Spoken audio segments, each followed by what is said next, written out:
শুধুমাত্র court practising নয়, যে আমাদের অ্যাডভোকেটসদের জন্য নতুন আয়ের পথ কিন্তু খুঁজে বের করতে হবে। I wanted to be a lawyer, in fact, because I loved the profession of lawyers. It was a noble profession. 80s decade, 80 দশকের মহকুমা শহরে অ্যাডভোকেটরা ছিলেন সবচেয়ে সম্মানিত। রাজনীতি বলেন, সংস্কৃতি বলেন, সামাজিকতা বলেন, সব জায়গায় ছিল তাদের নেতৃত্বে। অল্প আয়ে চলতেন, ব্যক্তিত্ব সম্পন্ন হোটেল, রেস্টুরেন্ট, চায়ের দোকানে কোনোদিনও কোনো অ্যাডভোকেট দেখবেন না আপনি। সবাই তাদের সালাম দিত, তাদের অত্যন্ত ভক্তি শ্রদ্ধা করা হতো। That was the noble profession. এখন যে বললাম যে এখন 31 লক্ষ হয়ে গেছে ঢাকা কোর্টে। অনেক বলেছেন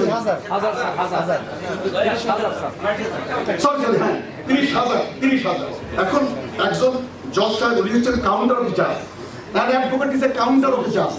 একজন জজ সাহেবের চেম্বার আছে না, তার সাপোর্টিং স্টাফ আছে, এগুলো তার একজন লয়ার তো লাগবে। মানে উনি কিভাবে হাউ ইউ প্রিপেয়ার, ওনার যদি কোর্টে একটা বসার একটা রুম না থাকে, ওনার যদি ডেস্ক না থাকে, ওনার যদি ওখানে বসে কাজ করার মতো পরিবেশ না থাকে, how you represent the case before the জাজ। These are the very primary requisites. Very primary requisites এর লয়ের সাথে এগুলো লাগবে।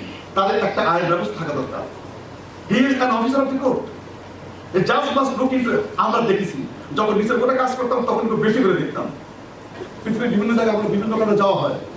আপনি পশ্চিমের কোনো দেশে জমি কিনতে গেলে, আপনি জমির কোনো চুক্তিপত্র করতে গেলে, you must have a authentication by the advocate.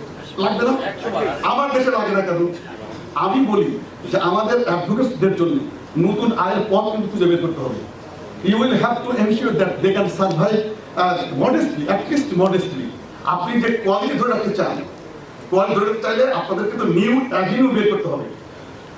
Arbitration বলি, মিডিয়েশন বলি, তারপরে লিগ্যাল কনসালটেন্সি বলি, তারপরে এই যে এই সমস্ত এই বিষয়গুলো কিন্তু বের করতে হবে। যে অ্যাডভোকেট সাহেবদেরকে এই সমস্ত বিভিন্নভাবে যুক্ত করা, শুধুমাত্র কোর্ট প্র্যাকটিসিং নয়, অন্যান্য দেশে তারা ল পাস করে, তাদের একটা ক্ষুদ্র অংশ কিন্তু কোর্টে আছে। আপনি জানেন ব্যারিস্টার কাদর সাহেব, আপনার জানার কথা, যেহেতু আপনি ব্যারিস্টারই করেছেন, বড় একটা অংশ কিন্তু এইভাবে চলে যাচ্ছে, তাই না? আমাদের এখানে সেই জিনিসটাকে এনশিওর করতে হবে। এবং আমি তো মনে করি যে সিভিল কেসগুলো পেয়ে যায়, এই দলিলের ভুল, দলিলের লেখার ভুলের কারণে কিন্তু অনেক মতো উৎপত্তি হয়। যদি আজকে একটা ডকুমেন্ট যদি ultimately vetted by the advocate হতো, তাহলে কিন্তু এই অবস্থাটা কিন্তু হতো না। তো এই সমস্ত বিষয় কিন্তু আমাদেরকে নজর দিতে হবে।